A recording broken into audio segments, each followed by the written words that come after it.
चलिए ब्रेक के बाद एक बार फिर से आपका स्वागत। यूक्रेन हमले के बीच भारतीय छात्रों की वतन वापसी हो रही है और ऐसे में पीएम मोदी की तारीफ को लेकर के एक ऑडियो वायरल हो रहा है। दरअसल टोंक शहर का मोहम्मद फराज यूक्रेन में एमबीबीएस की पढ़ाई करने गया था, लेकिन रूस और यूक्रेन के बीच छिड़ी जंग के बाद परिजनों की चिंताएं बढ़ गई। लेकिन ऑपरेशन गंगा के तहत सभी स्टूडेंट्स को यूक्रेन से सुरक्षित निकाला जा रहा है। टोंक का फराज हंगरी पहुंच गया और जल्द ही भारत लौट आएगा। फराज की लोकेशन और परिजनों के हाल जानने के लिए बीजेपी जिलाध्यक्ष राजेंद्र पराना और फराज के चाचा मोहम्मद सालिक के बीच हुई बातचीत का ऑडियो वायरल हुआ है। ऑडियो में मोहम्मद सालिक प्रधानमंत्री की जमकर तारीफ करता हुआ नजर आ रहा है।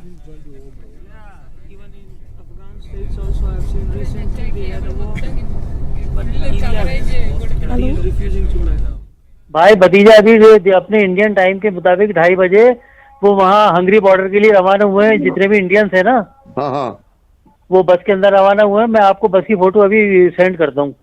आप बस की फोटो सेंड कर दो। और जी। वैसे तो गवर्नमेंट ऑफ इंडिया अपनी जितनी एफर्ट से कर रही है, पर फिर भी बहुत बढ़िया मैन टू मैन भी अगर कोई दिक्कत हो ना तो आप बता देना। जी आपकी बात हुई क्या बच्चे से? बच्चे से बात होती रहती मेरी। अभी फोन आया था उसका, वह बस में से फोन कर रहा है बेटा। इंडिया गवर्नमेंट के हिसाब से जो उन्होंने ऑपरेशन गंगा चला रखा है, उसके तहत वहाँ एक एडवाइजरी जारी की गई थी कि सारे बच्चे यूक्रेन को छोड़ दें और 4 कंट्री के बॉर्डर के ऊपर आ जाएं वो लोग। तो वहाँ बहुत अच्छा इंतज़ाम था। और उनको क्या है कि अभी मेरा जो भतीजा है मोहम्मद फराज खान, वो अभी हंगरी के अंदर है और हंगरी में वो कल आ गया था और अभी वो हंगरी के अंदर ही ठहरा हुआ है। आखिरी बार कब बातचीत हुई थी? मेरी अभी बातचीत हुई है उससे कि भाई तुम अपना फ़्लाइट का शेड्यूल मालूम करो एम्बेसी जाकर के कब का है। तो उन्होंने कहा नहीं, हमारा क्या है कि इंदिराज तो हो गया था, नाम पते वगैरह पासपोर्ट नंबर वगैरह सब लिखवा दिया था। तो वहीं सवाई माधोपुर जिले के मलारना डूंगर उपखंड क्षेत्र में रात को एक नाबालिग के साथ गैंगरेप का मामला सामने आया है। गंभीर हालत में इस पीड़िता को सवाई माधोपुर के जिला मुख्यालय के सामान्य चिकित्सालय पहुंचाया गया, जहां पर पीड़िता का उपचार किया जा रहा है। इस मामले पर ग्रामीणों ने गहरी नाराजगी जताई है। ग्रामीणों ने आरोपियों को 24 घंटे के अंदर गिरफ्तार करने की मांग की है।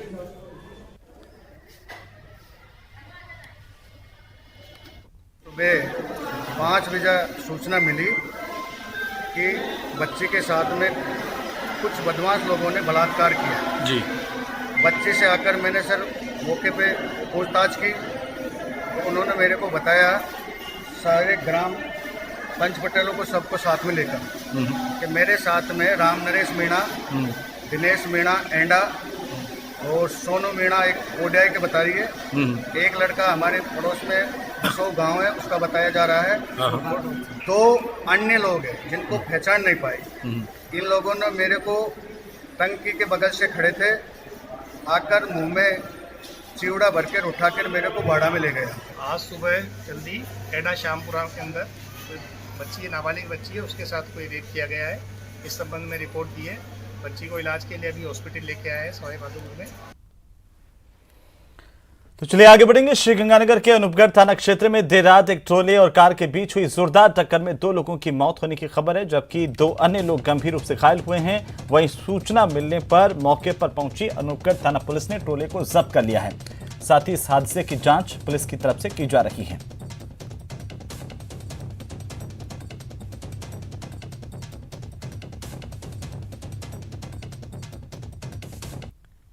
सरहदी बाड़मेर जिले के ग्रामीण थाना इलाके के मगरा के पास अनियंत्रित होकर के इनोवा गाड़ी पलट गई, जिससे बेटे की दर्दनाक मौत हो गई, जबकि पिता गंभीर रूप से घायल हुआ है।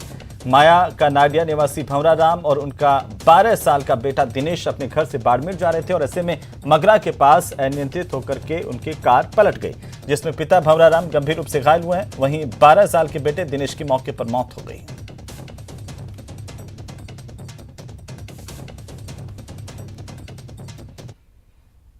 वहीं धौलपुर जिले के बाड़ी सदर थाना इलाके में देर रात एक कार सवार युवक की बदमाशों ने बेरहमी से पीट कर हत्या कर दी। दरअसल बदमाशों ने पहले युवक को से लिफ्ट मांगी और फिर कार में बैठ गए। उसके बाद बदमाशों ने युवक से पैसे और मोबाइल छीन लिए। घायल हालत में युवक को हॉस्पिटल में भर्ती करवाया गया।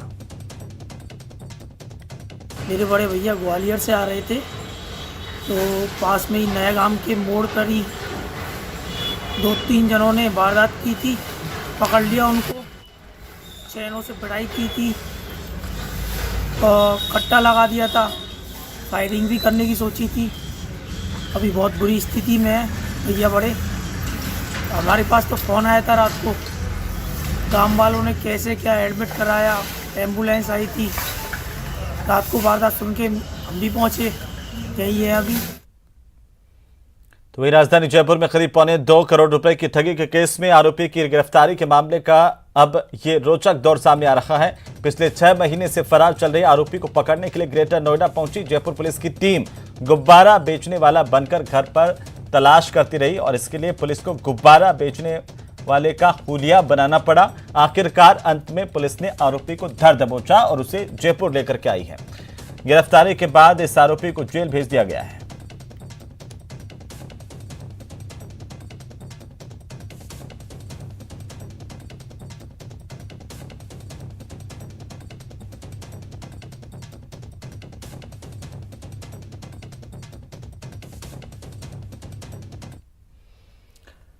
वहीं उदयपुर जिले के गोगुंदा थाना इलाके के मजावत गांव के घुमंतु समाज के लोग न्याय की गुहार लगाने को लेकर के लगातार चक्कर काट रहे हैं ऑफिसेस के और जिला कलेक्टर ताराचंद मीणा से उन्होंने मुलाकात की। दरअसल उदयपुर जिले के गोगुंदा थाना इलाके के मजावत निवासी घुमंतु जाति के लोगों ने जिला कलेक्टर को ज्ञापन दिया और आरोप लगाए हैं कि सुरेश शर्मा, जिसके पिता गांव के सरपंच रह चुके हैं और अभी वर्तमान में सुरेश गांव का राशन डीलर है, जो कि कई सालों से गांव में रहने वाले घुमंतु जाति के लोगों की जमीन हड़प चुका है और इस पर अपना अवैध मकान बना लिया।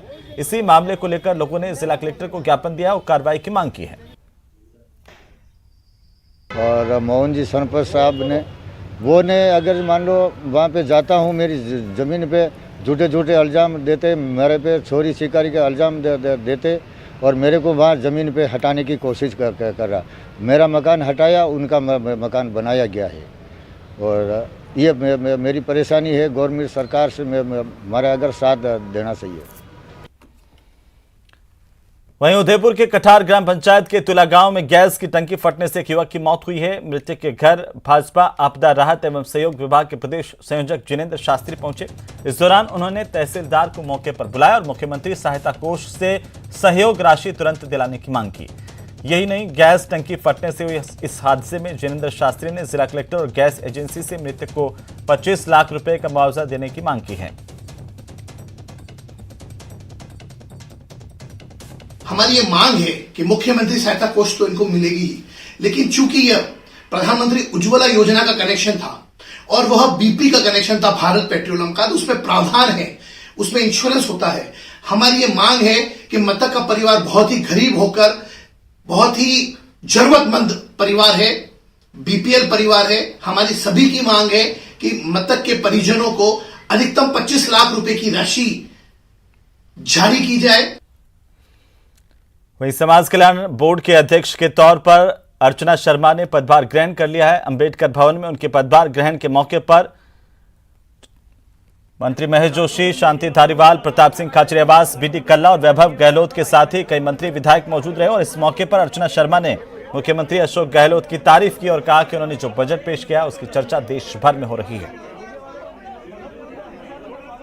तो कांग्रेस नेता अर्चना शर्मा आज पदभार ग्रहण करने के लिए पहुंची थी। यहां पर सभी की मौजूदगी में उन्होंने अपना पद संभाल लिया।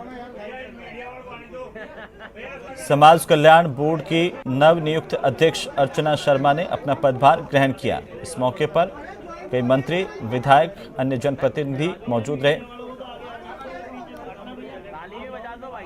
सबसे पहले तो माननीय मुख्यमंत्री महोदय यशस्वी अशोक गहलोत जी की आभारी हूँ। उन्होंने मुझ में विश्वास व्यक्त किया। एक सामान्य कार्यकर्ता को इस पद पर पहुंचा करके उन्होंने कांग्रेस के प्रत्येक कार्यकर्ता के मनोबल को बढ़ाने का काम किया है। मैं आभारी हूँ हमारे प्रभारी महासचिव अजय माकन जी की, हमारे कांग्रेस हाईकमान की, हमारे प्रदेश अध्यक्ष जी की। मैं आप सबको बता देना चाहती हूँ कि आपको शायद जानकारी भी होगी कि केंद्र की मोदी सरकार ने समाज कल्याण बोर्ड, जो केंद्र के स्तर पर हुआ करता था, जिसका गठन कांग्रेस में नेहरू जी के शासनकाल में हुआ था, उसको समाप्त कर लिया और जो प्लानिंग कमीशन की जगह नीति आयोग बना था, उसका सबसे बड़ा फैसला ये था, जो जनता के खिलाफ था, कि 5,000 करोड़ की समाज कल्याण की योजनाओं को बंद कर दिया जाए। और जब ये नकारात्मक निर्णय लिया गया तो हमारे यशस्वी मुख्यमंत्री जी ने कहा कि जब लोकतंत्र का अर्थ ही लोक कल्याण है और यदि लोक कल्याण की योजनाओं को संचालित करने वाले विभाग को बंद कर दिया जाएगा, बोर्ड को बंद कर दिया जाएगा, तो फिर जनतंत्र में जनभावना की या जनसेवा का कोई तात्पर्य नहीं रहेगा। इसलिए उन्होंने समाज कल्याण बोर्ड राजस्थान सरकार का पुनर्गठन किया, यानी पुनर्जीवित हुआ है, इसका रीबर्थ हुआ है। यहाँ पर मैं मुख्यमंत्री जी की बहुत बहुत आभारी हूँ। और जैसा कि आप जानते हैं कि मुख्यमंत्री जी जनक रहे बहुत से इनोवेटिव आइडियाज के, चाहे वो फ्री मेडिसिन स्कीम हो, फ्री जांच योजना हो, चिरंजीवी स्वास्थ्य बीमा योजना हो या फिर शहरी रोजगार योजना हो। उसी क्रम में इस बोर्ड का पुनर्गठन करके उन्होंने स्थापित किया है कि लोकतंत्र में लोक कल्याण के लिए जो योजनाएं चलाई जाती है उसके संचालन के लिए एक अलग संस्था होनी चाहिए जो जनता की लक्षित योजनाओं को जनता तक पहुंचा सके, उन्हें लाभ मिल सके। तो ये आज राजस्थान का सौभाग्य है कि एक जन कल्याणकारी सोच रखने वाले जननायक ने एक ऐसे बोर्ड को जिसे खत्म करने का, जिस पर ताला लगाने का मानस केंद्र की मोदी सरकार ने किया था, उसे पुनर्जीवित करके जनता को एक सौगात दी है। हम लोग तो वहीं आज राजस्थान ओबीसी वित्त विकास निगम के नवनियुक्त उपाध्यक्ष दर्शन सिंह गुर्जर ने भी अपना पदभार ग्रहण किया। आपको बता दें कि यहां पर उन्होंने पदभार ग्रहण किया कई नेताओं की मौजूदगी में।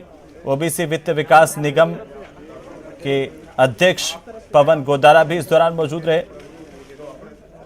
उपाध्यक्ष पद का कार्यभार उन्होंने संभाल लिया है। दर्शन सिंह गुर्जर यहां पर इससे पहले पहुंचे, तमाम लोगों ने उनको बधाई दी और नव नियुक्त उपाध्यक्ष ने अपना पदभार संभाल लिया। अन्य पिछड़ा वर्ग का मुझे उपाध्यक्ष बनाया गया है, इसके लिए माननीय मुख्यमंत्री महोदय, माननीय अशोक गहलोत साहब, माननीय सोनिया गांधी जी, राहुल गांधी जी, प्रियंका गांधी जी, पवन जी गोदारा साहब, सचिन पायलट साहब, टीकाराम जी जूली साहब को मैं बहुत बहुत धन्यवाद देता हूँ कि आज मुझे इन्होंने ये दायित्व सौंपा है। मैं माननीय हमारे अध्यक्ष महोदय के नेतृत्व में ये जो आदेश देंगे उसकी मैं पालना करूँगा। अध्यक्ष महोदय बताएंगे, इनके अनुसार हम काम करते रहेंगे। पिछले समाज कल्याण के लिए जो भी योजना है राज्य सरकार की, उनके लिए हम माननीय अध्यक्ष महोदय और हम दोनों मिलकर ये प्रयास करेंगे कि राज्य सरकार की योजना जन जन तक पहुंचे, जन जन के काम हो, ये हमारा उद्देश्य रहेगा। दर्शन सिंह जी गुर्जर जो पूर्व विधायक भी रहे हैं, हमारी पार्टी के बहुत ही निष्ठावान कार्यकर्ता रहे हैं, उनको आला कमान ने, अशोक गहलोत जी ने जो OBC finance and development commission है उसमें वाइस चेयरमैन की जिम्मेदारी मेरे साथ सौंपी है। तो सबसे पहले तो मैं उनको बधाई देता हूं और आने वाले समय में हम दोनों मिलकर जो राजस्थान सरकार की योजनाएं अन्य पिछड़ा वर्ग की जातियों के लिए हैं उनको नीचे तक पहुंचाने का काम करेंगे, क्योंकि अन्य पिछड़ा वर्ग की जितनी भी जातियां हैं वो समस्त जातियां आज़ादी के आंदोलन से लेकर आज तक समाज के विकास में उनका योगदान रहा है। कांग्रेस पार्टी के साथ सदैव ये जातियां कंधे से कंधे मिलाकर खड़ा रही है। तो अब हमारा दायित्व तो बनता है कि राजस्थान सरकार की जितनी भी योजनाएं, जन कल्याणकारी योजनाएं इन जातियों के विकास के लिए बनाई गई हैं, हम दोनों मिलकर इस बोर्ड के माध्यम से, इस कमीशन के माध्यम से उनको धरातल पर लाने का काम करेंगे। तो वहीं दौसा में राजकीय एएनएम ट्रेनिंग सेंटर के लिए प्रवेश प्रक्रिया अपनाई जा रही है। आज एएनएम ट्रेनिंग सेंटर में प्रवेश पाने के लिए बड़ी संख्या में अभ्यर्थी सीएमएचओ कार्यालय पहुंची और काउंसलिंग प्रक्रिया में हिस्सा लिया। दरअसल दौसा की राजकीय एएनएम ट्रेनिंग सेंटर में कुल 45 सीटें हैं। चिकित्सा एवं स्वास्थ्य विभाग ने इन सीटों में प्रवेश देने के लिए 5 गुना अभ्यर्थियों को काउंसलिंग के लिए बुलाया है। और ऐसे में आज सीएमएचओ कार्यालय के मुख्य चिकित्सा एवं स्वास्थ्य अधिकारी डॉक्टर सुभाष बिलोनिया की मौजूदगी में काउंसलिंग की प्रक्रिया अपनाई गई और अभ्यर्थियों के दस्तावेज को जांचा गया। यहाँ दौसा मुख्यालय पे गवर्नमेंट एएनएम ट्रेनिंग जो सेंटर है उसमें 17, 21, 22 के लिए आज काउंसलिंग आयोजित की जा रही है। इसमें जो 45 सीटें हैं तो उसके 5 गुना अभ्यर्थियों को हमने काउंसलिंग के लिए बुलाया है। 2 साल का कोर्स होता है और उसमें ट्रेनिंग के बाद में ये एएनएम के रूप में एक नर्सिंग कर्मी बन जाएंगे। वहीं पाली जिले में राजस्थान का सबसे बड़ा बांध जवाई बांध अब रसातल में पहुंचने के कगार पर है।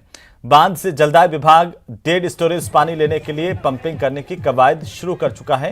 शहर समेत कहीं गांव में पेयजल का संकट गहराने लग गया है और लोगों को पेयजल के लिए इधर उधर भटकना पड़ रहा है। गर्मी की शुरुआत के साथ ही जिले में पेयजल किल्लत अब बढ़ने लगी और कई इलाकों में पेयजल की भारी किल्लत देखने को मिल रही है। लोग इससे परेशान हैं और मांग कर रहे हैं कि उनके इलाके में पानी की आपूर्ति सुनिश्चित की जाए।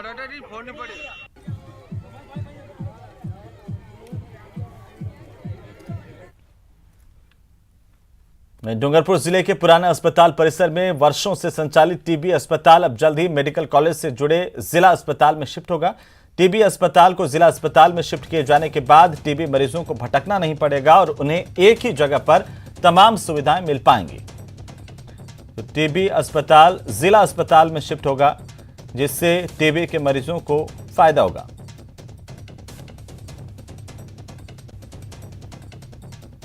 के अंदर कि टीबी के मरीजों को भटकना ना पड़े, एक ही जगह टीबी का डिपार्टमेंट रखने की मंशा से हमने इसे मेडिकल कॉलेज डिस्ट्रिक्ट हॉस्पिटल के अंदर शिफ्ट करने का निर्णय लिया है। अभी जिले के अंदर सीबीनाट मशीन एक ही है जो कि वायरल लोड बताती है, और हमारे टीबी का जो डिपार्टमेंट है वो डीएच के ऊपर ही था, हरिदेव जोशी चिकित्सालय में।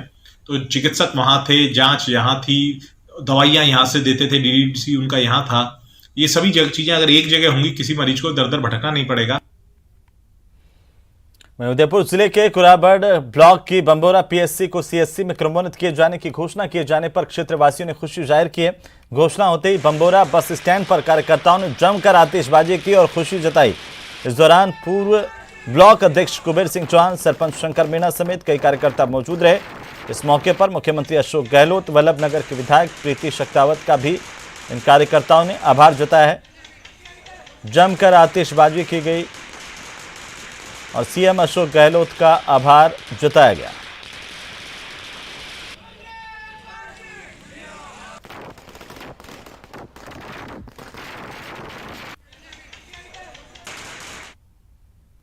वहीं दौसा जिले के रामपुरा गांव में एक शख्स की उसके ही परिजनों ने पीट कर हत्या कर दी। इस मामले में पुलिस ने मृतक की पत्नी और बच्चों को हिरासत में लिया है। पुलिस के मुताबिक उसे सूचना मिली कि रामपुरा गांव में लल्लूराम शर्मा नामक व्यक्ति की हत्या कर दी गई है। जब पुलिस पहुंची तो परिजन शव को ठिकाने लगाने की कोशिश कर रहे थे। मृतक के शरीर पर जगह जगह चोट के निशान थे और उसे लाठियों से पीटा गया था। पुलिस ने जाकर के शव को कब्जे में लिया है। मौके पर एफएसएल की टीम को बुलाया गया, साक्ष्य जुटाए गए हैं। वहीं मृतक लल्लूराम के भाई ने सैंथल थाने में मृतक की पत्नी, बच्चों और साले के खिलाफ हत्या का मुकदमा दर्ज करवाया है। फिलहाल पुलिस ने मृतक के शव का दौसा जिला अस्पताल में पोस्टमार्टम करवाया और हिरासत में लिए गए परिजनों से पूछताछ की जा रही है ताकि पूरे मामले का खुलासा हो सके।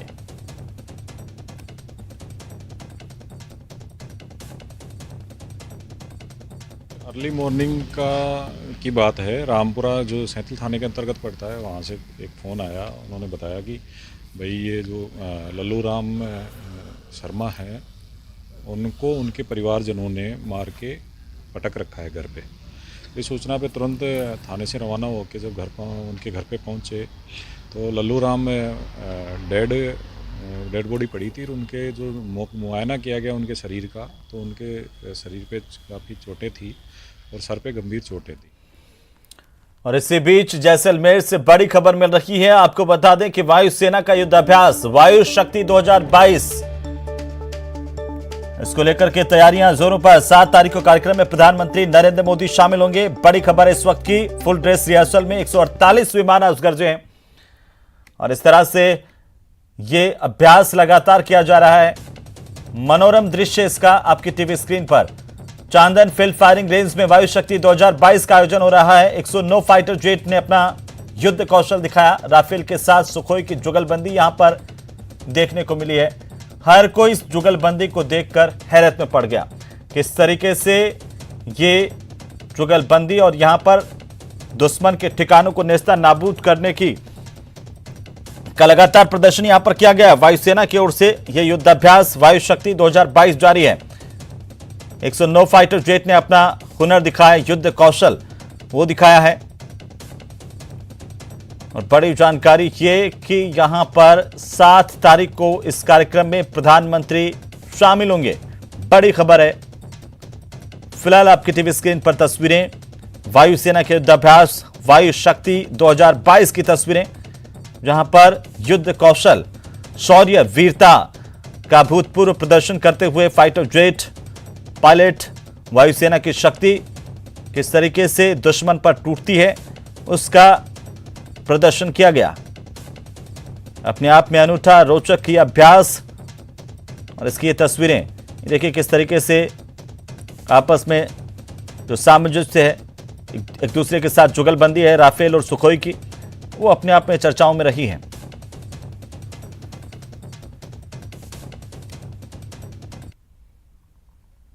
चलिए आगे बढ़ेंगे। केंद्रीय केमिकल एंड फर्टिलाइजर मंत्री भगवंत कुंभार ने अजमेर रेलवे स्टेशन से जन औषधि ट्रेन को हरी झंडी दिखाकर के रवाना किया है। ये ट्रेन एर्नाकुलम तक जाती है और वहां तक प्रधानमंत्री जन औषधि केंद्रों पर उपलब्ध दवाओं का प्रचार प्रसार करेंगी। मंत्री भगवंत कुंभार ने जवाहरलाल नेहरू चिकित्सालय परिसर में संचालित प्रधानमंत्री जन औषधि केंद्र का भी निरीक्षण किया है। इस दौरान उन्होंने व्यवस्थाओं को देखा, तमाम चीजें देखी हैं और साथ ही साथ हम आपको बता दें कि केंद्रीय केमिकल एंड फर्टिलाइजर मंत्री अजमेर रेलवे स्टेशन पर पहुंचे थे, जहां पर जन औषधि ट्रेन को उन्होंने हरी झंडी दिखाकर के रवाना किया। जन औषधि का दवाइयों का प्रचार प्रसार हो, इसी के लिए हर डब्बे के ऊपर हमने उसका स्टिकर लगाई है, ताकि आम जनता इसको देखे, समझे, स्वीकारे और इसका प्रचार करें। इस उद्देश्य के लिए भारत सरकार की हमारे department chemical and fertiliser, pharma department इसको। तो वहीं राजसमंद जिले में कुंभलगढ़ में लगातार कवायद जारी है। प्रदेश के सबसे बड़े वन रेंज में शुमार राजसमंद वन रेंज में पाली और अजमेर जिले का वन क्षेत्र भी आता है। अगर सब कुछ सही रहता है तो 2024-25 में सेंचुरी में टाइगर यहां पर छोड़े जाएंगे। इसके अलावा कुंभलगढ़ नेशनल पार्क का भी काम जोरों पर चल रहा है। राज्य सरकार ने नेशनल पार्क क्षेत्र में आने वाले 18 गांवों की जमीन अधिग्रहित करने के लिए 6 करोड़ रुपए का बजट दिया है, लेकिन कुंभलगढ़ क्षेत्र में जमीनों की स्थिति को लेकर लोगों में भ्रम की स्थितियां बनी हुई है। प्रदेश के नए पर्यटन क्षेत्र के तौर पर उभर रहे कुंभलगढ़ में हर साल लाखों की संख्या में सैलानी पहुंचते हैं और ऐसे में यहां पर लगातार होटल बिजनेस परवान पर चढ़ रहा है, लेकिन जमीनों की स्थिति को लेकर लोगों में संशय बना हुआ है। इन्हीं सब तमाम मुद्दों पर हमारे संवाददाता राजसमंद उपवन संरक्षक विनोद राय से उन्होंने खास बातचीत की है। राजसमंद जिले को बहुत जल्द कुंभलगढ़ में टाइगर सेंचुरी की सौगात मिलने वाली है, लेकिन अगर राजसमंद जिले की बात की तो राजसमंद जिले में लोगों में एक भ्रम की स्थिति पैदा हो गई है। भ्रम की स्थिति इसलिए पैदा हो गई है, कुंभलगढ़ में टाइगर सेंचुरी और कुंभलगढ़ में नेशनल पार्क, दोनों के बीच क्या क्राइटेरिया रहेगा, उन दोनों के दायरे क्या रहेंगे, इस चीज़ को लेकर आम जनता के बीच में बड़ी एक भ्रम की स्थिति है। लगातार ह्यूमर्स फैल रहे हैं। इस बारे में आज हम आपको एक स्थिति साफ करने के लिए राजसमंद के जो उपवन संरक्षक जो है विनोद राय जी, वो हमारे साथ हैं, वो इस मुद्दे पर बात करेंगे। सर, एक बड़ी ह्यूमर्स फैल रहे हैं, कुंभलगढ़ में टाइगर सेंचुरी भी है, कुंभलगढ़ में नेशनल पार्क भी है, क्या क्राइटेरिया क्या रहेगा दोनों का? देखिए, इसमें कोई लोगों में कन्फ्यूजन नहीं होना चाहिए। ये जो एक जो है टेक्निकल टर्म है कि जैसे कि एक तो सेंचुरी होती है, अभयारण्य बोलते हैं, उसमें कुछ छूट रहती है कि यहाँ पर लोग खेती कर सकते हैं, रहेंगे। जैसे ही उसका स्टेटस नेशनल पार्क में होता है तो उसमें जो है कि 2011 में तत्कालीन गवर्नमेंट ने इंटेंशन जारी किया था, नेशनल पार्क घोषित किया था। उसके बाद जो है हमने 2015 तक जो तीनों ज़िले लगते हैं, पाली, उदयपुर, राजसमंद, उन्होंने क्या किया कि इसको वहाँ के जो लैंड एक्वायर्ड करना था वो लैंड एक्वायर्ड किया और जिस तरह से कौन कौन से लगभग इसमें 18 गांव हैं जिनको बाहर निकालना है, तो इस तरह से उन्होंने पहले ही डिसाइड किया ये 18 गांवों को बाहर निकालेंगे और ये तीनों जिलों की जो ज़मीन एक्वायर्ड की है उसके लिए उन्होंने 15 में कर दिया था और इस मकसद के लिए सरकार ने 6 करोड़ हमें अभी दिए भी हैं। तो इसके लिए जो प्रोसीजर है हमने जिला कलेक्टर को इसमें लिखित में भी दे दिया है और वो वहाँ कार्रवाई मौके पर चल रही है कि 6 करोड़ में अभी कौन कौन से गाँवों को हम निकालेंगे, वो डिसाइड का प्रोसीजर चल रहा है। और अगला स्टेप इसमें टाइगर लाने का है। तो टाइगर के लिए क्या हुआ था कि अभी करीब 3-4 महीने पहले ही हमारी जो NTCA की टीम है वो दिल्ली से आई थी और पूरा वो विजिट किए थे और उन्होंने उनका कुछ क्राइटेरिया है कि यहाँ इतना पानी की व्यवस्था हो, इतना यहाँ प्रे बेस हो जाए, मतलब उसको खाने के लिए भी चाहिए। तो उन्होंने 2 चरण में किया है। एक उन्होंने दिया था कि 24 तक आप ये काम कर लेते हो, मतलब कुछ हमें इसमें जानवर भी शिफ्ट करने पड़ेंगे दूसरी जगह से, चीतल है, सामर तो यहाँ पहले से भी है, कुछ पानी का जो है पानी की भी व्यवस्था कर लें। इसी तरह से जैसे कि यहाँ जो हमारा उसके लिए क्या है, प्रे बेस नेचुरल रूप से बढ़ाना है। तो अभी क्या है, हमारे जो एरिया है ना जंगल का, उसमें करीब 1/3 एरिया पर हमारा जो इन्वेसिव स्पीसीज, जिसको कि लोकल लैंग्वेज में खरपतवार कहते हैं, जैसे कि आपका बिलायती बबूल है, लेंटाना है, गाजर घास है, तो ये अगर हट जाता है तो प्रे बेस अपने आप बढ़ेगा। मतलब जो डियर है ना, जिसके ऊपर टाइगर है, पेंथर हैं, तो उसका काम अच्छी तरह से पिछले 2-3 साल से हमने करीब 1000 से 1500 हेक्टेयर एरिया में हमने इसको जूली फ्लोरा का उन्मूलन किया है और धीरे धीरे वहाँ घास आने भी लग गई है। और अभी एनटीसीए की टीम आई थी तो उनको काफ़ी मात्रा में जो है ना ये जो प्रे बेस वाले जानवर हैं, छोटे जो जानवर हैं, सांभर और नीलगाय की पॉपुलेशन भी वहाँ मिली थी। इसीलिए उन्होंने दिया है कि 24 तक अगर आप कर लेते हो तो हम फिर विजिट करके और सेकेंड फेज में दे के 25-26 तक हम टाइगर छोड़ने की आपको इजाज़त दे सकते हैं, अगर हमने जैसे कहा है उस तरह से इम्प्रूव होता है तो। अलका सनाड, न्यूज 18 राजस्थान, राजसमंद। तो वहीं बीकानेर के नोखा कस्बे में एक मकान की छत पर चढ़े सांड के रेस्क्यू का वीडियो सोशल मीडिया पर वायरल हो रहा है। बताया जा रहा है कि रोड इलाके में एक सांड न सिर्फ घर में घुस गया बल्कि सीढ़ियों के रास्ते दूसरी मंजिल की छत पर पहुंच गया। यहां पहुंचकर सांड जब इधर उधर भागने लगा तब जाकर लोगों को इसका पता चला। इसके बाद लोग छत पर पहुंचे लेकिन उन्हें देखकर सांड और अधिक भागने लगा। लोगों ने उसे उतारने के कई प्रयास किए लेकिन नाकामयाब रहे और इसके बाद कुछ लोगों ने सांड को उतारने के लिए क्रेन का सहारा लिया। क्रेन उपयोग करने की सलाह कुछ लोगों ने दी, जिस पर क्रेन बुलाई गई। छत पर कुछ लोगों ने सांड की आंखों पर पट्टी बांधी। इसके बाद उसे क्रेन से बांधकर नीचे उतारा गया और ये वीडियो अब सोशल मीडिया पर वायरल हो रहा है। ये तस्वीरें देखिए, लाल घेरे में क्रेन से सांड उतारते हुए ये तस्वीरें आपके टीवी स्क्रीन पर है। सांड के रेस्क्यू का ये वीडियो काफी वायरल हो रहा है। तो दूसरी मंजिल की छत पर ये सांड पहुंच गया था, कैसे जैसे करके इसको नीचे उतारा गया है। और इसी के साथ इस बुलेटिन फिलहाल इतना ही। नमस्कार।